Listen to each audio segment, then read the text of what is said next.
सर्वसमर्थ ईश्वरा, तुझा पवित्र वचन समजावून घेण्याकरता आमचा आत्मा, जीव आणि शरीर आम्ही तुझ्या चरणी समर्पित करतो. तू आमच्याशी बोल, तुझ्या पवित्र वचनांचा उलगडा करून दाखव, आम्हाला समजावून सांग, आमच्या चुका आम्हाला दाखवून दे आणि तुझ्या मार्गात चालण्याकरता या पवित्र वचनांच्या द्वारे मार्गदर्शन कर. येशू ख्रिस्त आमचा तारणारा याच्याद्वारे मागितलं म्हणून तो ऐक प्रभू, आमेन. आजचा जो विषय आहे तो फार महत्त्वाचा आहे. जे शास्त्रपाठ आज आपण वाचलेले आहेत ते अनेक वेळा आपण वाचलेले आहेत, ऐकलेले आहेत आणि कदाचित देवाच्या इतर सेवकांच्या द्वारे त्यावरती आपण संदेश आणि प्रवचन ऐकलं असणार आहे. आज ओसाडीचा अमंगळ पदार्थ म्हणजे नेमकं काय, ज्याचा उल्लेख दानिएलाच्या पुस्तकामध्ये आपण पाहतो आणि ऐकतो. हा ओसाडीचा अमंगळ पदार्थ काय आहे, कोणाला म्हटलेला आहे, हे आज आपण पवित्र शास्त्रामधून जाणून घेण्याचा प्रयत्न करू. परमेश्वर किंवा पवित्र शास्त्र ओसाडीचा अमंगळ पदार्थ कोणाला संबोधत आहे. बऱ्याच वेळा मी ज्यावेळेस या शब्दाकडे लक्ष दिलं आणि विचार करत होतो की हा नेमका पदार्थ म्हणून त्याला का संबोधलेला आहे. ओसाडीचा अमंगळ पदार्थ म्हटल्यानंतर माझ्या डोळ्यासमोर, मला माहिती नाही, आपण जर समजा कधी हे वाचलं असेल तर आपल्या डोळ्यासमोर काय आलं असेल हे मला माहिती नाही, परंतु ज्या गोष्टीचा मी विचार करायचो आणि त्याच्या संदर्भामध्ये मला जे काही चित्र दिसायचं ते म्हणजे काहीतरी एक असा घाणेरडा आणि चिकट म्हणा किंवा चिवट पदार्थ ज्याच्याकडे आम्ही बघू सुद्धा नाही, अशा पद्धतीचा ओंगळ काहीतरी पदार्थ माझ्या डोळ्यासमोर नेहमी यायचा. ज्यावेळेस ओसाडीचा अमंगळ पदार्थ हा उल्लेख वाचनामधून व्हायचा, ऐकण्यातून व्हायचा, त्यावेळेस मला असं काहीतरी माझ्या डोळ्यासमोर यायचं. परंतु जेव्हा खऱ्या अर्थानं या शास्त्रपाठांचा अभ्यास आम्ही करतो तेव्हा परमेश्वर आम्हाला त्याच्या पवित्र वचनातून जे गूढ रहस्य आहे, ती रहस्य देवबाप आम्हाला उलगडून दाखवल्याशिवाय राहत नाही. आणि म्हणून आम्ही पवित्र शास्त्राचं नित्य वाचन करणं फार आवश्यक आहे. आमच्या कल्पना या आम्ही मानवी बुद्धीप्रमाणे करत असतो. जसं मी मगाशी सांगितलं की मी एक असा काहीतरी पदार्थ इमॅजिन करत होतो की तो असा असेल की ज्याला परमेश्वरानं ओसाडीचा अमंगळ पदार्थ म्हटलेला आहे, पवित्र शास्त्रामध्ये तसा उल्लेख केलेला आहे.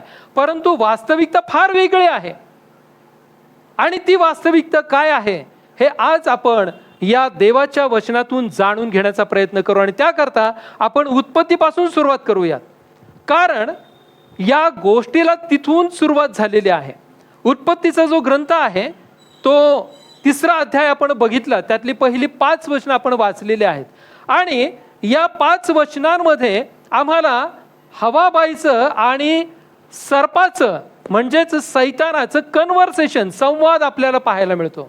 आणि तिथं फार बेमालूमपणे या सैतानानं हवेला भुरळ घातलेली आहे. तो काय म्हणतो की परमेश्वरानं खरंच तुम्हाला सांगितलंय का? देवाच्याच वचनांना, परमेश्वराच्याच शब्दांना सैतान नेहमी वेगळ्या पद्धतीनं आमच्या समोर आणण्याचा प्रयत्न करतो. हे केवळ आज नाही तर हे एदेन बागेपासून घडत आलेलं आहे. काय म्हटलेलं पहा, तो स्त्रीला म्हणाला, तुम्ही बागेतल्या कोणत्याच झाडाचे फळ खाऊ नका असे देवाने म्हटले, हे खरे आहे काय? तो खात्री करून घेते, खात्री करून घेण्याचा बेबनाव तो करत आहे. तो दाखवत आहे तिला, खरंच तुम्हाला सांगितलंय का परमेश्वरानं की कोणत्याच झाडाचं फळ खाऊ नका? आणि मग त्या प्रश्नाला हवा देखील रिॲक्ट होते आणि त्या दोघांमध्ये ते संभाषण आपल्याला या 5 वचनांमध्ये पाहायला मिळतं. प्रियानो, मला तुम्हाला सांगू द्या, सैतान म्हणजे कोण आहे आपण मागं एका संदेशामध्ये ऐकलेलं आहे. ज्यानं परमेश्वराच्या उपस्थितीमध्ये राहून देवाची स्तुती आणि आराधना करणारा जो देवदूत होता, ज्याच्या मनामध्ये हा विचार आला की मी परात्पराच्या वरती माझं स्थान निर्माण करेन, त्या देवदूताला परमेश्वरानं खाली फेकून दिलेलं आहे. त्याचं खूप सुंदर वर्णन पवित्र शास्त्रामध्ये करण्यात आलेलं आहे. आपण ते वाचणार आहोत पुढं. ज्याच्या मनामध्ये गर्व येतो, ज्याच्या मनामध्ये उन्मत्तपणाची भावना असते, असा तो दूत होता खरा, परंतु परमेश्वरापेक्षा देखील मी मोठा होईन, ही भावना त्याच्या मनामध्ये आली आणि देवानं त्याला खाली टाकून दिलेलं आहे. प्रियानो, त्यानं काय केलं? त्यानं सर्पाचं रूप घेतलं असं आपण म्हणता येणार नाही, परंतु ते शरीर धारण केलं. आता मला तुम्हाला सांगू द्या, आम्ही आमच्या अवतीभोवती काही गोष्टी पाहत असतो. अंगात येणं हा जो प्रकार आहे, एक उदाहरण म्हणून मी सांगतो, त्याचा आणि पवित्र शास्त्राशी किंवा आजच्या संदेशाशी काही संबंध नाहीये. अंगात येणं हा जो प्रकार बघितला जातो, आपल्याही अनेक वेळा ऐकण्यात किंवा पाहण्यात येत असेल. मला तुम्हाला सांगायचं हे आहे की सैतानाला किंवा अशुद्ध आत्म्यांना, प्रामुख्याने अशुद्ध आत्म्यांना एका शरीराची गरज असते, मांसाची गरज असते, आणि ते शरीर धारण केल्याशिवाय त्यांचं कार्य करू शकत नाही. आता याला पवित्र शास्त्रामध्ये देखील आधार आहे. गजरेकराच्या प्रदेशामधला जो भूतग्रस्त होता, त्याच्यामध्ये काय होतं? सैन्य होतं, त्याच्यामध्ये सैन्य होतं. तो देखील संदर्भ आपण पुढे पाहणार आहोत. या अशुद्ध आत्म्यांना त्यांचं कार्य करण्याकरता त्यांना शरीराची गरज असते आणि म्हणून ते शरीर शोधत फिरत असतात. आणि जे शरीर देवापासून भरकटलेलं आहे, अशा शरीराला ते कॅप्चर करतात. हे नेहमी लक्षात असू द्या. जे देवाच्या मार्गामध्ये नाहीत, अशांना अशुद्ध आत्मे कॅप्चर करतात, त्यांना पकडतात आणि त्यांच्या शरीराचा उपयोग ते करून घेतात, त्यांची कार्य करून घेण्याकरता. आणि म्हणून आज फार कान देऊन ऐका, लक्षपूर्वक ऐका. या सैतानानं ज्याला टाकून देण्यात आलं होतं, त्यानं कुणाचं शरीर धारण केलेलं आहे? सापाचं शरीर धारण केलेलं आहे. आणि असं म्हटलेलं आहे की साप हा त्या वनपशूंमध्ये खूप धूर्त होता. आता ती परिस्थिती लक्षात घेऊयात आपण. तो काळ जो होता, तो काळ सगळ्या प्रथम गोष्टींच्या निर्मितीचा काळ होता. सगळ्याच गोष्टी परमेश्वरानं पहिल्यांदाच निर्माण केलेलं होतं, नाही का? देवानं निसर्ग निर्माण केला, वनपशु प्राणी सगळं काही निर्माण केलेलं आहे, नवीन सगळ्या गोष्टी आहेत. आणि म्हणून आदाम आणि हवेला त्या सर्व इतर प्राण्यांशी त्यांच्या बरोबर राहण्यासाठी त्यांना कोणताही संकोच वाटत नव्हता. एवढंच काय, आदाम आणि हवेला एकमेकांबरोबर राहण्यामध्ये देखील कोणताही संकोच वाटला नाही कधीच. आणि म्हणून आम्ही ज्यावेळेस या वचनांच्या माध्यमातून पाहतो, त्यावेळेस आम्हाला एक गोष्ट लक्षात येते की देवानं हे सगळं काही निर्माण केलेलं असताना आदाम आणि हवेला सर्वांवरती धनीपण करण्याची परमेश्वरानं मुभा दिलेली आहे. तुम्ही सर्व गोष्टी काय करा? आपल्या ताब्यात घ्या, काबीज करा, सत्ता त्याच्यावरती गाजवा, फलद्रूप व्हा, हे आशीर्वाद परमेश्वरानं दिले. आणि ते आशीर्वाद दिलेले असल्या कारणानं, ती सत्ता दिली असल्या कारणानं या हवेला सापाबरोबर संवाद साधण्याकरता काहीच वाटलं नाही. हा त्याच्या पाठीमागचा मूळ हेतू आहे. तिला माहितीच नाही. आज जर आपल्यापैकी कोणाला म्हटलं, किंवा मला माझ्यासहित आपल्यापैकी कोणाला जर म्हटलं की आपण सापाला हातात घ्या, विषारी साप आहे, आपण सापाला हातात घेऊ का? भीती वाटते आपल्याला. आपण माणसं आहोत. आपण ख्रिस्ती जरी असलो तरी आपल्याला भीती वाटते. आपल्या जवळून जरी साप गेला तरी भीती वाटते. सिंह आपल्या समोर आला, सिंह जर आपल्या समोर आला तर काय करू? आपली रिॲक्शन काय असेल? आपल्याला धडकी भरते. परंतु तो काळच असा होता की त्यामध्ये यांना काहीच वाटत नव्हतं, कारण त्यांना मुळातच या सर्व वनपशूंवरती अधिकार चालवण्याची परमेश्वरानं मुभा दिली होती. आणि म्हणून खूप सहज रीतीनं या हवेनं त्या सैतानाशी, ज्यानं सर्पाचं रूप धारण केलं होतं, त्याच्याबरोबर संवाद साधलेला आहे. आणि तो ज्या गोष्टी तिला विचारत होता त्या गोष्टींची ती उत्तर त्याप्रमाणे देत होती. आता एक साधं उदाहरण आपल्या समोर ठेवतो. कोणत्या तरी एखाद्या कारणामुळं कुठल्या तरी व्यक्तीशी आपली ओळख होते, आपण त्यांच्याशी बोलतो, आपल्याला माहिती नसतं, सहज ओळख झालेली असते, सहज रीतीने आपण संवाद साधतो, बोलतो, आणि नंतर आम्हाला कळतं कुणाकडून तरी की त्या व्यक्तीला टीबी झालेला आहे. काय पहिली प्रतिक्रिया आपल्या मनामध्ये येईल? इतका वेळ मी त्या माणसाशी, त्या स्त्रीशी, त्या बाईशी बोलत होते, किती वेळा मी शेक हँड केला. मग आपल्याला ज्यावेळेस हे कळतं की त्या माणसाला किंवा त्या बाईला, त्या स्त्रीला टीबी झालेला आहे, आपल्या मनामध्ये जे कन्व्हर्सेशन आपण त्याच्याशी करत होतो त्या सगळ्या गोष्टी आपल्या मनामध्ये यायला सुरुवात होतात. मी त्याला हस्तांदोलन केलं, मी शेक हँड केलेला आहे. आमच्या बोलण्यामध्ये असताना तो किती वेळा खोकला, ती किती वेळा खोकली, हे आम्हाला आठवायला सुरुवात होती. नंतर शेक हँड करताना लक्षात घ्या, त्यानं जर असा हात लावला असेल तर त्याचे किती जर्म्स त्यांनी त्याच्याकडून आपल्याकडे ट्रान्सफर केले असतील. हे सगळं आम्हाला नंतर आठवायला लागतं. केव्हा? ज्यावेळेस आम्हाला हे कळतं, अहो तुम्ही कोणाशी बोलत होता, तुम्हाला माहिती आहे का त्यांना टीबी झालेला आहे. आणि लगेच मग आपण काय करतो, आपण दवाखाना गाठतो आणि टेस्ट करून घेतो की आम्हाला ती लागण झालेली आहे की नाही, आहे की नाही. आणि मग ज्यावेळेस टेस्ट निगेटिव्ह येते त्यावेळेस आम्ही प्रेज गॉड, देवाला धन्यवाद देतो की आम्हाला देवानं वाचवलं. प्रियानो, मला तुम्हाला सांगायचं हे आहे की अशा रीतीनं आमच्या जीवनामध्ये सैतान बेमालूमपणे कार्य करतो. आम्हाला समजत नाही आम्ही काय करत असतो. आमच्या जीवनामध्ये हा सैतान काम करत असतो. आणि आम्ही ज्याप्रमाणे या टीबी झालेल्या माणसाचं किंवा व्यक्तीचं उदाहरण पाहिलं, आम्ही त्याच्याशी कन्व्हर्सेशन करतो, बोलतो, आणि नंतर आमच्या लक्षात येतं, प्रियांनो, टीबी आता तसं कालबाह्य झालेला आजार आहे, फार कमी नगण्य त्याचं पर्सेंटेज आहे. परंतु मला तुम्हाला सांगू द्या, आज आमच्या ख्रिस्ती समाजाला एक वेगळ्या प्रकारचा टीबी झालेला आहे. आध्यात्मिक दृष्टिकोनातून ज्यावेळेस आम्ही विचार करतो त्यावेळेस आमच्या ख्रिस्ती समाजाला मधाळ शब्दांचा टीबी झालेला आहे.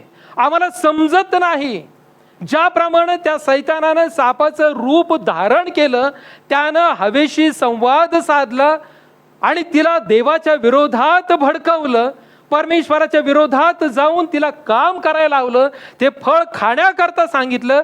तिनंच खाल्लं असं नाही, तर तिनं आपल्या पतीलाही दिलं. पर्यायानं त्यानं त्याचं काम साधून घेतलेलं आहे. परमेश्वराजवळ असणारी त्यांची जी अटॅचमेंट आहे, देवाची जी सहभागिता आहे, ती सैतानानं कायमची तोडून टाकलेली आहे. आणि तीच सहभागिता, तो सैतान आज आम्हा प्रत्येकाच्या वैयक्तिक आणि कौटुंबिक जीवनातली तोडून टाकण्याचा अतोनात प्रयत्न करत आहे. आजही तो तेच प्रयत्न करत आहे. हे आम्ही कायम लक्षात ठेवलं पाहिजे. आणि म्हणून आम्हाला अशी माणसं ओळखता आली पाहिजेत. हवेनं सैतानाला ओळखलं नाही, तिला कळालं नाही की जो साप माझ्या बरोबर बोलत आहे तो साप नसून तो सैतान आहे. आमच्या देखील जीवनामध्ये याच गोष्टी घडतात. आम्हाला कळत नाही आम्ही कोणाशी बोलतो, त्या व्यक्तीला काय आजार झालेला आहे, त्याचे जर्म्स आमच्याकडे ट्रान्समिट झालेले आहेत की नाही. आणि ज्यावेळेस त्या गोष्टींची लागण आम्हाला होते त्यावेळेस आमचं डोकं भानावर येतं, आमचे विचार भानावरती येतात. परंतु तोपर्यंत वेळ निघून गेलेली असते. आणि म्हणून आज मला तुम्हाला सांगू द्या, वेळ निघून जाण्याच्या आत आम्ही स्वतःला सावरणं फार गरजेचं आहे. आज आमच्या ख्रिस्ती समाजाला मधाळ शब्दांच्या टीबीची लागण झालेली आहे. आणि म्हणून प्रभू येशू ख्रिस्त स्वतः काय म्हणत आहे पहा. तो काय म्हणतो मत्थ्याच्या 24व्या अध्यायामध्ये, तेव्हा जर कोणी तुम्हाला म्हणेल पहा ख्रिस्त येथे आहे किंवा तेथे आहे, तर खरे मानू नका. कारण खोटे ख्रिस्त व खोटे भविष्यवादी उठतील आणि साधेल तर निवडलेल्यांना देखील फसवावे अशी मोठी चिन्हे व चमत्कार दाखवतील. पहा, मी अगोदरच तुम्हाला सांगून ठेवले आहे. प्रभू येशू ख्रिस्तानं काय केलंय? ख्रिस्तानं 2000 वर्षापूर्वी तुम्हाला आणि मला हा सावधगिरीचा इशारा अगोदरच दिलेला आहे. आता आमच्याकडं सबब नाही, आमच्याकडं आता एक्सक्यूज नाही. आम्ही हे कधीच म्हणू शकणार नाही की खोट्या संदेष्टांच्या बाबतीत, हे प्रभू आम्हाला काहीच माहिती नव्हतं, ते आमच्यामध्येच होते, आम्ही त्यांना चांगलं ओळखत होतो, आम्हाला त्यांचं नाव परिचित होतं. ही सबब आम्हाला त्या न्यायाच्या भयानक दिवशी कधीच राहणार नाही, हे लक्षात असू द्या प्रियांनो. प्रभू येशू ख्रिस्त स्वतः म्हणत आहे, पहा मी तुम्हाला अगोदरच सांगून ठेवलेलं आहे, आता निर्णय तुमचा आहे, तुम्हाला ठरवायचं आहे आता काय करायचं आहे. माझ्या नावानं पुष्कळ खोटे संदेश येतील, ते म्हणतील पहा ख्रिस्त येथे आहे किंवा तिथे आहे, जाऊ नका, त्यांच्या पाठोपाठ जाऊ नका. प्रियांनो, खोट्या संदेष्टांच्या बाबतीत किंवा फसवणाऱ्यांच्या बाबतीत पवित्र शास्त्र आम्हाला काय सांगतं, खोटे भविष्यवादी याच्याबद्दल आम्हाला पवित्र शास्त्र काय सांगतं आपण बघूयात. पेत्राचे दुसरे पत्र 2 अध्याय आणि 1 वचन, तिथे काय म्हटलेलं पहा. 2 पेत्र 2 अध्याय आणि 1 वचन. आणि इस्रायल लोकांमध्येही खोटे भविष्यवादी होते, तसे तुम्हामध्ये देखील खोटे शिक्षक होतील. ज्याप्रमाणे जुन्या करारामध्ये खोटे भविष्यवादी होते, त्याचप्रमाणे तुमच्यामध्ये देखील खोटे शिक्षक होतील. ते नाशकारक पाखंड मते चोरून आत आणतील आणि ज्या प्रभूने त्यांना विकत घेतले त्याला नाकारून ते आपणावर एकाएकी नाश आणतील.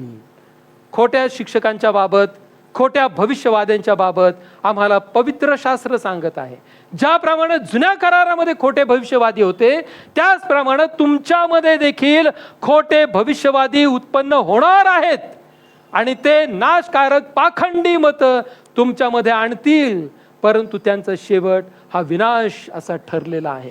अजून आम्हाला पवित्र शास्त्र काय सांगतं ते देखील पाहण्याचा प्रयत्न करू. अजून एक वचन मी आपल्या समोर ठेवतो.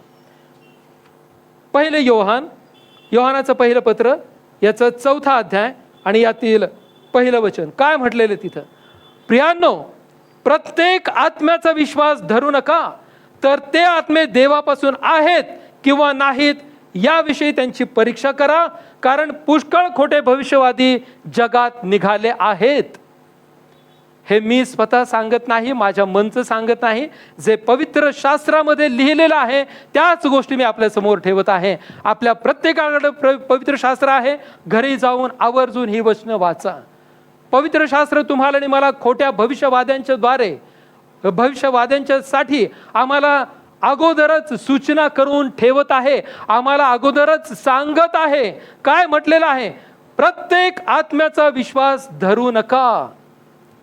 आज आम्ही फार भोळेपणामध्ये जातो आणि ज्या कोणा एखाद्या देवाच्या सेवकाचं नाव आम्ही आज वेगवेगळ्या माध्यमातून ऐकतो, आम्ही लगेच त्यांच्या पाठीमागं जाण्याचा प्रयत्न करतो. भविष्यवादी, खोटे भविष्यवादी, आज आम्हाला ना आमचं भवितव्य आणि भविष्य जाणून घेण्याची एक सवय लागलेली बऱ्याच ख्रिस्ती लोकांना. पुढं काय आहे हे जाणून घेण्याची आम्हाला सवय लागलेली आहे. अनेक आमचे इतर धर्मीय बहीण भावंड आहेत की ज्यांना भविष्य जाणून घ्यायचं असतं. काहीसा कल आमचा देखील तोच आहे आणि म्हणून आम्ही अशा प्रॉफेट्सच्या मागे धावतो, जे स्वतःला देवाचे सेवक म्हणवतात. त्यांच्या पाठीमागं आम्ही जातो, त्यांच्या मोठमोठ्या संजीवन सभांना आम्ही जातो आणि त्या संजीवन सभांमध्ये प्रामुख्याने एक गोष्ट आम्हाला पाहायला मिळते की जी फार फॅब्रिकेटेड असते. हे लक्षात घ्या, तयार केलेली, बहुतांश वेळा तयार केलेली गोष्ट असते. 1000, 2000, 5000 ज्यावेळेस मॉब असतो आणि या गोष्टी घडलेल्या आम्ही अनुभवलेल्या त्या तुमच्या समोर मी सांगण्याचा प्रयत्न करत आहे. सभा चालू आहे, वचन झालेलं आहे आणि मग त्यानंतर अल्टर कॉल दिला जातो आणि जो देवाचं वचन सांगणारा प्रवचक आहे तो काय करतो, प्रवचनकार जो आहे तो सांगतो की आज तुमच्यामध्ये अमक्या अमक्या व्यक्तीला छातीमध्ये दुखत आहे, पाठीमध्ये दुखत आहे, कुणाला तरी काहीतरी त्रास होत आहे आणि मग अशी माणसं लगेच समोर येतात. यातील बहुतेक वेळा या सर्व गोष्टी ठरवून केल्या जातात. ह्या आज मला तुम्हाला प्रामुख्याने सांगू द्या, प्रामुख्याने मला तुम्हाला सांगू द्या. बऱ्याच वेळा या गोष्टी फॅब्रिकेटेड असतात. ठरवून केलेल्या गोष्टी असतात. आणि म्हणून आम्ही अशा लोकांना लगेच भुलतो, ज्याप्रमाणे ती हवा या सापाच्या बोलण्याला भुललेली आहे, तिला भुरळ पडलेली आहे. आणि आम्ही अशा संजीवन सभांना ज्यावेळेस जातो त्यावेळेस प्रियांनो, आम्ही साहजिकच अशा लोकांच्या या मधाळ बोलण्याला आम्ही फसतो. आणि आम्ही लगेच अशा या देवाच्या सेवकांचा आम्ही किती सन्मान करायला सुरुवात करतो, किती आम्ही त्यांच्याबद्दल इतरांना सांगतो की आम्ही त्या संजीवन सभेला गेलो होतो आणि त्या पास्टरांनी, त्या देवाच्या सेवकानं किती लोकांना आरोग्य दिलेलं आहे, किती गुणगौरव आम्ही त्यांचं करतो. पण मला तुम्हाला सांगू द्या प्रियांनो, पवित्र शास्त्र आम्हाला सांगतं, प्रत्येक आत्म्याचा विश्वास धरू नका, प्रत्येक आत्म्याचा विश्वास धरू नका. आता याच्यासाठी एक उदाहरण मी तुमच्या समोर ठेवतो. प्रेषितांची कृत्ये 16वा अध्याय, प्रेषितांची कृत्ये 16वा अध्याय आणि त्यातलं 16वं वचन काय सांगतं ते बघा. प्रेषित 16, त्याच्यामध्ये एक प्रसंग आहे, तो प्रसंग मी तुम्हाला सांगतो. प्रेषितांची कृत्ये 16वा अध्याय. मग असे झाले की आम्ही प्रार्थनेच्या ठिकाणाकडे जात होतो, तेव्हा पुथोन नावाचे दैव प्रश्न सांगणारे भूत लागलेली एक मुलगी आम्हाला आढळली. ती दैव प्रश्न सांगून आपल्या धन्यास फार मिळकत करून देत असे. पाऊल आणि सिलाच्या बाबतीत घडलेला हा प्रसंग आहे, ज्यावेळेस त्यांना या घटनेमुळं कैदेत टाकलं जातं.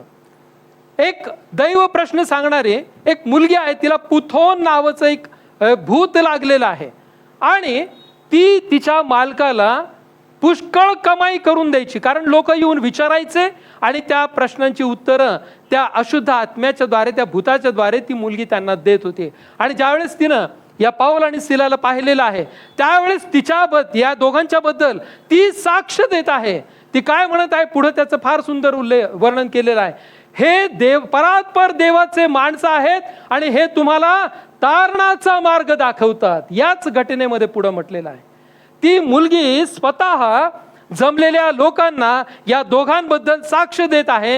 हे परात्पर देवाची माणसं आहेत, ही परात्पर देवाची माणसं आहेत आणि ही तुम्हाला तारणाचा मार्ग कळवतात. आणि पुढे असं म्हटलेलं आहे की ती पुष्कळ दिवस असं करत होती. प्रियांनो, भूतांना प्रभू येशू ख्रिस्ताची ओळख आहे, भूतांना प्रभू येशू ख्रिस्ताची ओळख आहे. आपल्याला माहिती आहे का, प्रभू येशू ख्रिस्ताच्या बाबतीत भूतांनी साक्ष दिलेली आहे की तू जिवंत देवाचा, परात्पराचा पुत्र आहेस, तू आत्ताच आमच्यामध्ये का पडतोस. भूतांनी, अशुद्ध आत्म्यांनी ओळख दिलेली आहे, त्यांना ओळख आहे प्रभू येशू ख्रिस्ताची की हा कोण आहे, हा तारणार आहे, हा कोण आहे, हा परात्पर जिवंत देवाचा पुत्र आहे. आज ख्रिस्ती म्हणून आम्ही आमचं जीवन जगत आहोत 5-6 पिढ्यांपासून. प्रियांनो, आम्हाला प्रभू येशू ख्रिस्ताची खऱ्या अर्थानं ओळख झालेली आहे का? अजूनही आम्ही ख्रिस्ताला खऱ्या अर्थानं ओळखलेलं आहे का? हा आमच्या समोर प्रश्न आहे. आणि म्हणून ख्रिस्ताला शोधण्याकरता आम्हाला जर ख्रिस्ताची खरी ओळख झाली ना, तर आम्ही पवित्र मंदिर कधीच सोडणार नाही. मला तुम्हाला सांगू द्या, ज्यांना खऱ्या अर्थानं ख्रिस्ताची ओळख होते ते कधीच इतरत्र कुठेही जात नाही. ख्रिस्त शोधायला ते कोणी कधीच इतरत्र पळत नाही, धावपळ करत नाही, जात नाहीत. कोणत्याही अशा मधाळ शब्दांच्या वाणीला ते कधीच बळी पडत नाहीत. मधाळ शब्द ज्यांच्या ओठावरती आहेत, जे आम्हाला आमचं खोटं भविष्य सांगतात, आम्हाला आमच्या जीवनामध्ये पुढे काय घडणार आहे हे जे सांगण्याचा प्रयत्न करतात, अशांना ओळखण्याची गरज आहे. हे पवित्र शास्त्र आम्हाला सांगतं. आणि अशांना पवित्र शास्त्र ख्रिस्त विरोधक म्हणत आहे, रेव्हरंड समीर गायकवाड नाही म्हणत. अशा लोकांना ज्यांच्या तोंडामध्ये, ज्यांच्या जिभेमध्ये मधाळ वाणी आहे आणि जे देवाच्या लोकांना बहकवतात, त्यांना पवित्र शास्त्र ख्रिस्त विरोधक म्हणून संबोधत आहे. आता ते कसं, ते देखील मी पुराव्यानिशी तुम्हाला सांगतो. योहानाचं पहिलं पत्र, पहिले योहान याचा 2रा अध्याय आणि त्यामध्ये काय म्हटलेलं आपण बघूयात. पहिले योहान 2रा अध्याय आणि 18-19 आणि पुढे एक वचन आपण वाचूयात. पहा तिथं काय म्हटलेलं आहे. बालकांनो, ही शेवटली घटका आहे आणि ख्रिस्त विरोधी येत आहे असे तुम्ही ऐकले, त्याप्रमाणे आताही पुष्कळ ख्रिस्त विरोधी झाले आहेत. यावरून आपण ओळखतो की ही शेवटली घटका आहे. ते आपल्यामधून निघाले, परंतु ते आपल्यातले नव्हते. कारण ते आपल्यातले असते तर आपल्या बरोबर राहिले असते, परंतु ते सर्व आपल्यातले नाहीत. हे प्रगट व्हावे म्हणून ते निघाले आहेत. कशासाठी ते निघाले आहेत? ते आपल्यातले नाहीत, हे प्रगट व्हावं. लक्षात घ्या, जे खोटे आहेत, ख्रिस्ताला विरोध करणारे आहेत, प्रभू येशू ख्रिस्ताच्या विरोधात शिकवण देणारे आहेत, त्यांना प्रगट केलं जावं. त्यांचे खरे चेहरे लोकांसमोर यावेत आणि लोकांनी देवाचे खरे सेवक कोण आहेत हे ओळखावं. याकरता पवित्र शास्त्र आम्हाला सांगतं की ते प्रगट केले जावेत म्हणून ते आपल्यातून निघालेले आहेत. 22वे वचन आपल्याला काय सांगतं बघा. येशू हा ख्रिस्त आहे हे जो नाकारतो त्याच्या वाचून लबाड कोण आहे? जो बापाला आणि पुत्राला नाकारतो तोच ख्रिस्त विरोधी आहे. कोण आहे ख्रिस्त विरोधी? जो बापाला आणि पुत्राला नाकारतो तोच ख्रिस्त विरोधी आहे. ख्रिस्त विरोधी कोण आहे याची फार सुंदर साधी सोपी व्याख्या आम्हाला पवित्र शास्त्रामध्येच पाहायला मिळते. इतरत्र जाण्याची गरज नाही. आम्ही जर पवित्र शास्त्राचा अभ्यास करणारे आहोत, आम्ही देवाचं वचन वाचणारे आहोत, तर लक्षात ठेवा प्रियांनो, आम्हाला सगळ्या प्रश्नांची उत्तरं या पवित्र शास्त्रामध्ये पाहायला मिळतात. 2 योहान आणि यातील 7 ते 11 या वचनामध्ये आम्ही मघाशी ऐकलेलं आहे. तिथं काय म्हटलेलं आहे? कारण पुष्कळ फसवणारे जगात निघाले आहेत, ते येशू ख्रिस्त देहात आला असे पत्करीत नाहीत. जे ख्रिस्ताचा विरोध करतात, जे ख्रिस्ताला नाकारतात, त्याच्या विपरीत शिक्षण देतात, परंतु ख्रिस्ती म्हणून जगतात, इतरांना दाखवतात. त्यांचं दाखवण्याचं जे स्वरूप आहे ते वरपांगी स्वरूप जे आहे ते फार वेगळं आहे. असं जे दाखवतात त्यांच्याबद्दल काय म्हटलेलं आहे? ते ख्रिस्त विरोधी आहेत. जे आम्ही केले ते तुम्ही गमावू नये, तर तुम्हाला पूर्ण वेतन मिळावे म्हणून तुम्ही आपणास जपा. जो कोणी उल्लंघन करतो आणि ख्रिस्ताच्या शिक्षणात राहत नाही त्याला देव नाही. त्या शिक्षणात जो राहतो त्याला बाप आणि पुत्रही आहे. जर कोणी तुम्हाजवळ येतो आणि हे शिक्षण शिकवित नाही तर त्याला घरात घेऊ नका आणि त्याला क्षेमकुशल बोलू नका, कारण जो त्याला क्षेमकुशल बोलतो तो त्याच्या वाईट कर्माचा भागीदार आहे. आता याच्यामध्ये फार मोठा ट्विस्ट आहे. इथं काय म्हटलेलं आहे? जो ख्रिस्त विरोधी आहे त्याला घरात घेऊ नका. ख्रिस्ती माणसांची आमची एक वागण्याची पद्धत आहे.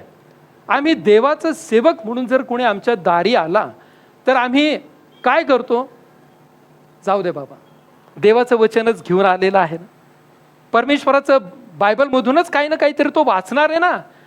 हा आम्ही ढोबळ मनाने विचार करतो. आम्ही त्याचा अंतःकरण, त्याचे विचार आम्ही वाचू शकत नाही. परंतु ते कसं वाचायचं याचं उत्तर आम्हाला पवित्र शास्त्रामध्ये दिलेलं आहे. पवित्र शास्त्र तुम्हाला नाही मला फार परखडपणे आणि स्पष्ट सांगतं.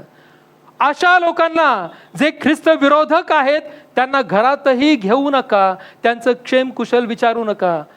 जे फक्त यहोवा विटनेस सांगतात, जे फक्त ओनली जीसस सांगतात, जे यरुशलेम मातेबद्दल सांगतात, जे फक्त पवित्र आत्म्याबद्दलच बोलतात. प्रियांनो, मला तुम्हाला सांगू द्या, अशा पद्धतीची पवित्र शास्त्राच्या विरोधातली शिकवण देणारे जर कोणी आपल्या घरामध्ये आले तर माणुसकी म्हणून आम्ही त्यांना सामोरं जातो. परंतु पवित्र शास्त्र आम्हाला सांगतं त्यांचं क्षेमकुशल देखील विचारू नका. त्यांना स्पष्ट रीतीने विचारा, तुमचा त्रैक्यावरती विश्वास आहे का? तुमचा त्रैक्यावरती विश्वास आहे का? पिता, पुत्र आणि पवित्र आत्मा तुम्ही मानता का? जर त्यांनी होकारार्थी उत्तर दिलं तरच त्यांना घरामध्ये घ्या, तरच त्यांना पाण्याचा प्याला द्या, तरच त्यांच्यासाठी पाहुणचार करा. अन्यथा पवित्र शास्त्र आम्हाला सांगतं आम्ही जर त्यांना त्यांचं क्षेमकुशल विचारलं तर आम्ही त्यांच्या पापामध्ये सहभागी आहोत. आम्ही कोण आहोत? त्यांच्या चुकीच्या कामांमध्ये इनडायरेक्टली माणुसकी दाखवून आम्ही देखील सहभागी होत असतो. आणि म्हणून कोणीही देवाचं वचन घेऊन आमच्या दारामध्ये आलं तर पहिला प्रश्न त्यांना विचारा, त्रैक्यावरती विश्वास आहे का? आणि त्रैक्याचीच शिकवण देणार आहात का? त्रैक्याबद्दलच विचार विनिमय करणार आहात का? तरच घरामध्ये तुमचं स्वागत आहे, अन्यथा आल्या पावली निघून जा. काही वाईट वाटून घ्यायचं कारण नाही की आम्ही माणसाची कदर केली नाही. प्रियानो, देवाचं वचन अशा वेळी खरं ठरत नाही. कुठलं वचन माहिती आहे तुम्हाला? अनेकांनी न कळत देवदूतांचा पाहुणचार केला, असं देखील वचन पवित्र शास्त्रामध्ये आहे, हो की नाही? मग आम्ही भावनिक होऊन आम्ही हा विचार करता कामा नये की मी एका माणसाला माझ्या दारातून परत पाठवून दिलं, न जाणो तो देवदूत असला असेल तर.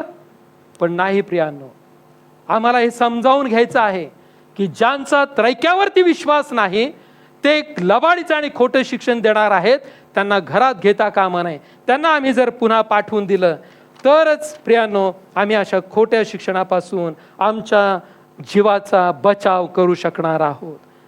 पहिले योहान 2 अध्याय आणि या 18-19 वचनामध्ये आणि 22व्या वचनाप्रमाणे आम्ही ज्यावेळेस पाहतो त्यावेळेस प्रियांनो आम्हाला काय पाहायला मिळतं? हे जे खोटं शिक्षण देणारे आहेत ते कोण आहेत? ते आमच्यामधूनच निघालेले आहेत, आमच्यातूनच ते बाहेर पडलेले आहेत. आणि मगाशी आम्ही पाहिलं त्याप्रमाणे की त्यांचे खरे चेहरे उघडे पडावेत, ते ख्रिस्त विरोधक आहेत हे आम्हाला कळावं म्हणून ते बाहेर पडलेले आहेत, असं आम्हाला पवित्र शास्त्र स्पष्ट रीतीनं सांगतं. स्वतःचं वेगळं अस्तित्व निर्माण करणारे जे आहेत ते ख्रिस्त विरोधक आहेत असं आम्हाला पवित्र शास्त्र सांगतं.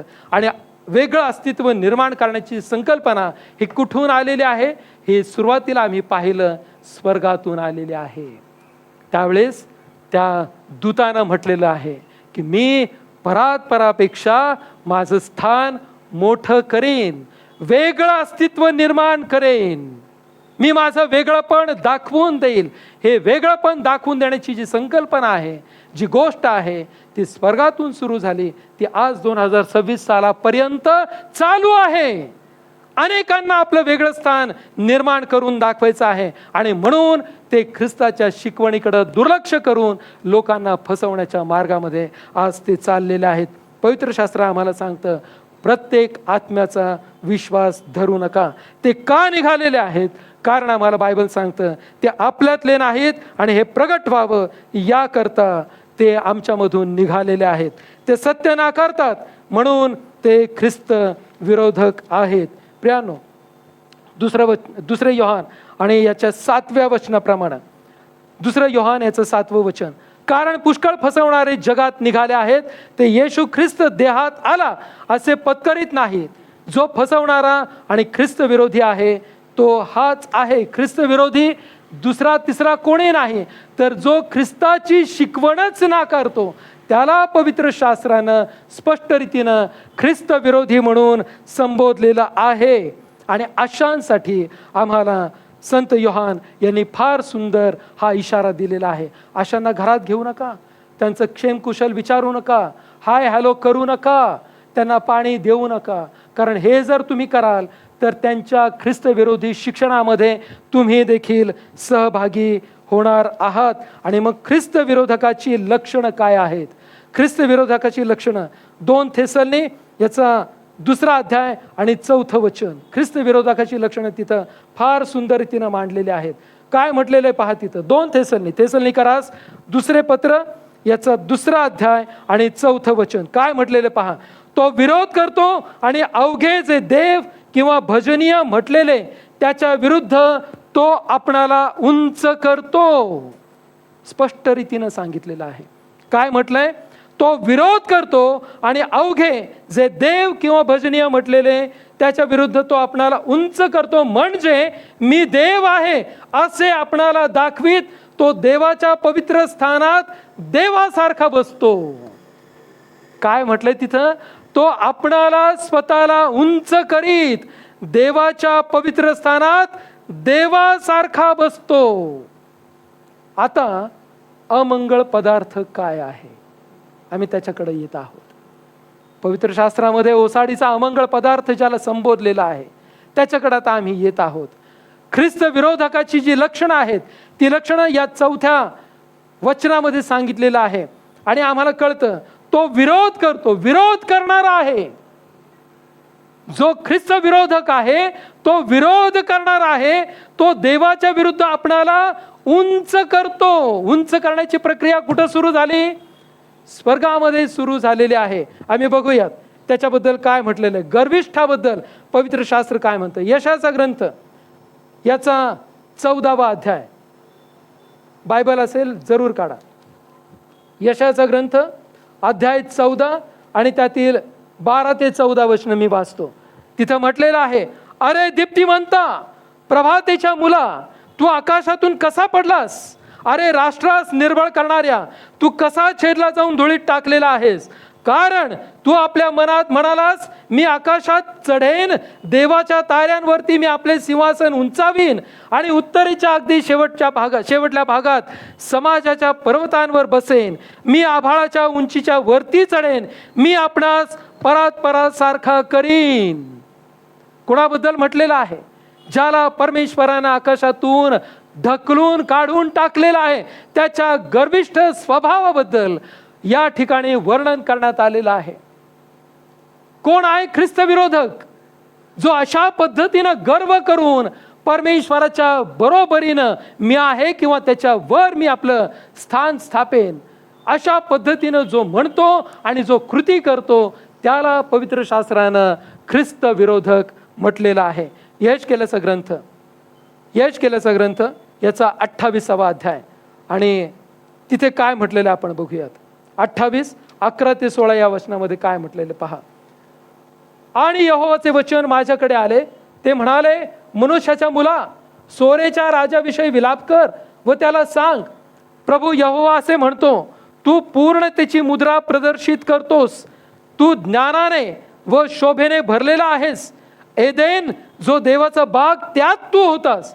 प्रत्येक मोलवाण पाषाण म्हणजे लाल, पुष्कराज व हिरा, लसणा, गोमेद व यास्पे, नीलमणी, पाचू व माणिक व सोने तुझे आच्छादन असे. तू उत्पन्न झालास त्या दिवशीच तुझ्यासाठी तुझे डफ व तुझे पोवे हे निर्माण झाले. तू अभिषिक्त पाखर घालणारा करूब होतास आणि मी तुला स्थापले. तू देवाच्या पवित्र पर्वतावर होतास. तू अग्निपाषाणांमध्ये हिंडत फिरत होतास. तू अस्तित्वात आणला गेलास. त्या दिवसापासून तुझ्यामध्ये अन्याय सापडला तोपर्यंत तू आपल्या मार्गात परिपूर्ण होतास. तुझा व्यापार फार असल्यामुळे लोकांनी तुझा मध्यभाग बलात्काराने भरला आहे आणि तू पाप केले आहे, म्हणून मी तुला भ्रष्ट झालेला समजून देवाच्या पर्वतावरून तुला काढून टाकले आहे. सैतानाच्या संदर्भातलं हे वर्णन आम्हाला पाहायला मिळतं, जे सुरुवातीला मी सांगितलं. कोणी म्हटलेलं आहे? जो अग्निपाषाणांमध्ये फिरत होता, ज्याचं वर्णन इतकं सुंदर यहेजकेलाच्या ग्रंथामध्ये केलेलं आपल्याला पाहायला मिळतं. किती रत्नांनी तो जडित होता. त्याला अभिषिक्त म्हटलेलं आहे. देवाचा करूब होता, परंतु एक मूर्खपणा, एक चूक, एक पाप, मी परमेश्वराच्या पेक्षाही मोठा होईन, मी माझं स्थान वेगळं निर्माण करेन, मी परात सारखा होईन. आणि हा विचार ज्यावेळेस त्याच्या मनामध्ये आला, त्याच्यासाठी आम्हाला पवित्र शास्त्र काय म्हणत आहे पहा.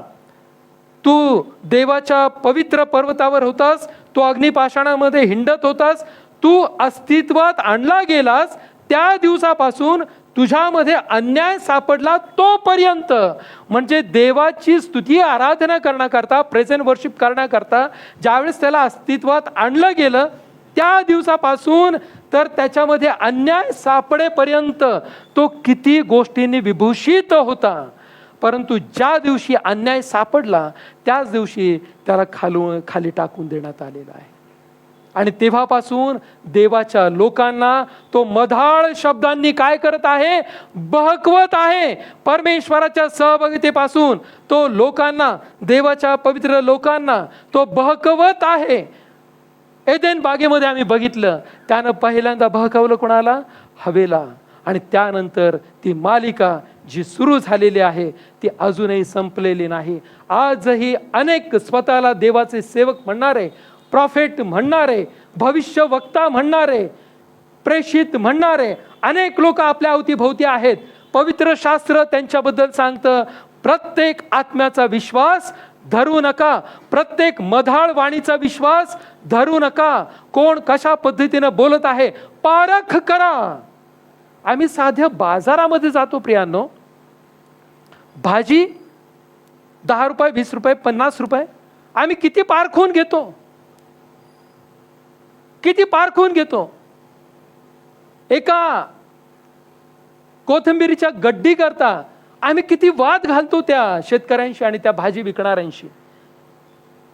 आम्ही किती घासाघीस करतो. त्यावेळेस आमच्या आत्म्याची आम्हाला कधी जाणीव होत नाही का, की आम्ही आमचा आत्मा किती सहज रीतीनं अशा पाखंडी लोकांच्या हातामध्ये आम्ही देऊन टाकलेला असतो. आम्ही कधी त्यांना विचारणा करत नाही का. आम्ही आमच्या पोटासाठी, आमच्या शरीराकरता ज्यावेळेस इतकी घासाघीस करून आम्ही ती भाजी विकत घेतो.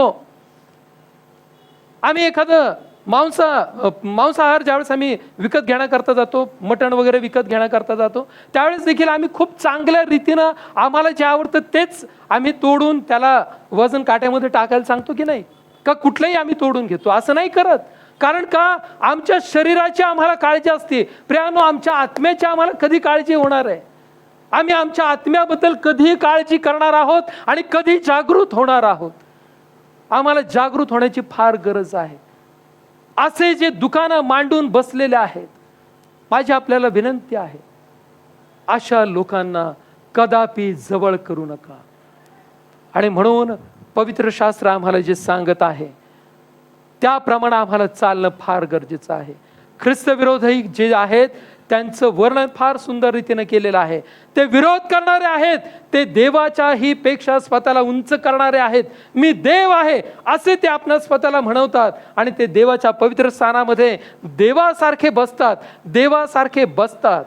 प्रियांनो, त्यांच्याबद्दल म्हटलेलं आहे, तो देवाच्या पवित्र स्थानात देवासारखा बसतो. देवाचं पवित्र स्थान म्हणजे काय आहे?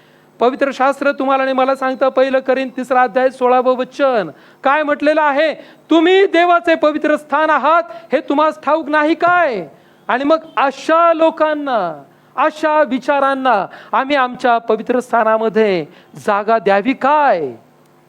आम्ही ख्रिस्ताला शोधत अशा लोकांच्या पाठीमागं धावत सुटावं काय? प्रियांनो, ओसाडीचा अमंगळ पदार्थ जो आहे तो हाच आहे की जो ख्रिस्ताच्या विरोधातील शिकवण देतो, जो स्वतःला देवाच्या बरोबरीचा समजतो, जो गर्विष्ठ आहे, जो परापेक्षा स्वतःला उंच करण्याचा प्रयत्न करतो. मी कोणीतरी वेगळा आहे आणि माझ्या मागे या, हे जो शिकवण देतो. प्रियांनो, ओसाडीचा अमंगळ पदार्थ दुसरा तिसरा कोणी नाही, तर ज्याला ख्रिस्त विरोधी म्हटलेला आहे तोच ओसाडीचा अमंगळ पदार्थ होय.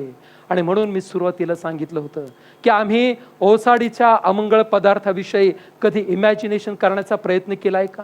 मी ज्या वेळेस तसं इमॅजिन करण्याचा प्रयत्न केला त्यावेळेस जो पदार्थ माझ्या डोळ्यासमोर यायचा ते मी तुम्हाला सांगितलेलं आहे. तुम्ही कशा पद्धतीनं त्याचं इमॅजिनेशन केलं मला माहिती नाही, परंतु मला तुम्हाला सांगू द्या, आज पवित्र वचन, पवित्र शास्त्र जे आपण सगळेजण वापरतो त्यामध्ये ख्रिस्त विरोधी जो आहे त्यालाच ओसाडीच्या अमंगळ पदार्थाची उपमा दिलेली आहे. तो काही असा कुठला पदार्थ नाही की जो आणून ठेवलेला आहे, सबस्टन्स नाही, जो ख्रिस्त विरोधी आहे. मग आज इथं बसलेल्यापैकी माझ्या सहित मी जर तुम्हाला विपरीत शिक्षण देत असेल तर ओसाडीचा अमंगळ पदार्थ मी आहे. मी जर तुम्हाला त्रैक्यापासून बहकावणारं शिक्षण देत असेल तर ओसाडीचा अमंगळ पदार्थ सर्वात प्रथम मी आहे. हे आम्ही कायम लक्षात ठेवलं पाहिजे. जो कोणी प्रभू येशू ख्रिस्ताच्या पवित्र शास्त्राच्या विरोधात जाऊन शिक्षण देतो, जो कोणी देवाला विरोध करतो, त्याच्या वचनांना विरोध करतो, जो कोणी गर्विष्ठ आहे, जो कोणी वेगळं अस्तित्व निर्माण करण्याचा प्रयत्न करतो, प्रियांनो, त्या प्रत्येकाला ओसाडीचा अमंगळ पदार्थ म्हटलेला आहे. स्वतःला खरेपणापासून जो स्वतः बहकलेला आहे, जो गर्विष्ठ आहे, जो सत्याला विरोध करतो, अशा प्रत्येक व्यक्तीला पवित्र शास्त्र ओसाडीचा अमंगळ पदार्थ संबोधत आहे. मी या ठिकाणी थांबत आहे. आज आम्हाला विचार करायचा आहे. आज आम्हाला विचार करायचा आहे. आज मला हा प्रश्न इथं बसलेल्या आपल्या प्रत्येकाच्या अंतःकरणामध्ये द्यायचा आहे. घरी जाताना हा प्रश्न घरी घेऊन जा की आमच्यामध्ये जे ख्रिस्त विरोधी म्हटल्याचे गुण आहेत, जे जे ज्या गोष्टी आहेत त्या गोष्टी आमच्यामध्ये आहेत का? आणि जर आम्ही तशा पद्धतीने वागत आहोत तर मला तुम्हाला सांगू द्या, ओसाडीचा अमंगळ पदार्थ दुसरा तिसरा कोणी नाही, तर तो आम्ही प्रत्येक जण आहोत. जर आम्ही ख्रिस्ताला विरोध करत आहोत, जर आम्ही देवाच्या इच्छेविरुद्ध वागत आहोत, जर आम्ही स्वतः गर्विष्ठ आहोत, जर आम्ही परात्परापेक्षा स्वतःला इतर चुकीच्या कामांमधून पापांमधून आम्ही जर अत्युच्च करण्याचा प्रयत्न करत आहोत, तर ओसाडीचा पदार्थ इतरत्र कोणीही नाही, आम्ही स्वतः आहोत. ते त्या सगळ्या गोष्टी आमच्यामध्ये आहेत का, हे आज आम्हाला समजावून घ्यायचं आहे. आम्हाला आत्मपरीक्षण करायचं आहे.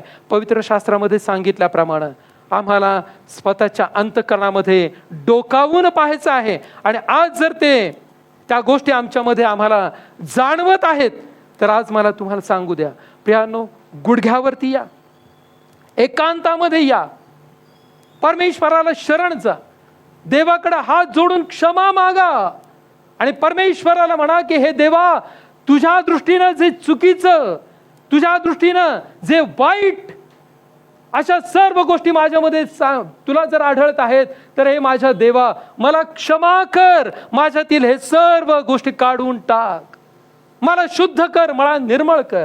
आज या पवित्र सहभागितेकरता आपण पुढे येत असताना 2 मिनिटाची आवर्जून प्रार्थना करा. इथे गुडघे टेकून आम्ही प्रभू येशू ख्रिस्ताचं पवित्र रक्त आणि शरीर आम्ही सेवन करण्यापूर्वी आवर्जून प्रार्थना करा. प्रार्थनापूर्वक या ठिकाणी या, देवाकडे क्षमा मागा की परमेश्वरा, आज हे पवित्र साक्रामेंट मी घेत आहे, परमेश्वरा मला क्षमा कर, माझ्या चुकांची, पाप आणि अपराधांची, माझ्यातील गर्विष्ठपणा काढून टाक, तुला न आवडणाऱ्या गोष्टी काढून टाक, मला लीन कर, नम्र कर आणि तुझा सेवक म्हणून, तुझा दास म्हणून, तुझी दासी म्हणून तुझ्या सेवा कार्यकर्ता मला उपयोगात आण. आज जर आम्हाला हे जाणवत आहे की त्या सगळ्या गोष्टी माझ्यामध्ये आहेत, तर त्या सर्व गोष्टी आज इथं सोडून द्या आणि परमेश्वराचा जो पुत्र तुमचा आणि माझा तारणारा, त्याला आपल्या अंतःकरणामध्ये घेऊन जा आणि शांतीने राहा. परमेश्वर आपल्या प्रत्येकाला अधिक आणि अधिक आशीर्वादित करो. प्रार्थना करो. सर्व समर्थ ईश्वरा, तुला आम्ही धन्यवाद देतो, तुझे उपकार मानतो. प्रभू परमेश्वरा, आम्ही तुला विरोध करणारे आहोत का? जर आम्ही तुला विरोध करणारे आहोत, जर आम्ही ख्रिस्त विरोधक आहोत, तर ओसाडीचा अमंगळ पदार्थ आम्हीच आहोत. प्रभू, आम्हाला क्षमा कर. प्रभू, आम्हावर दया कर. आणि पित्या परमेश्वरा, प्रार्थना करतो, तुला न आवडणाऱ्या सगळ्या गोष्टी आमच्यातून काढून टाक. आज लीनतेनं, नम्रतेनं आम्ही तुझ्या पवित्र मेजावर यावं. आमच्या सर्व पापांचं ओझं आम्ही तुझ्या चरणापाशी ठेवावं. आणि प्रभू परमेश्वरा बापा, तुझ्या पवित्र वचनांनी भरलेलं अंतःकरण घेऊन आम्ही तुला घेऊन आम्ही आमच्या घरी जावं आणि तुझ्या आशीर्वादामध्ये आमचं जीवन जगावं. याकरता आम्हाला सहाय्य कर. येशू ख्रिस्त आमचं तारणारा, याच्याद्वारे मागितलं म्हणून तो ऐक बापा. आमेन.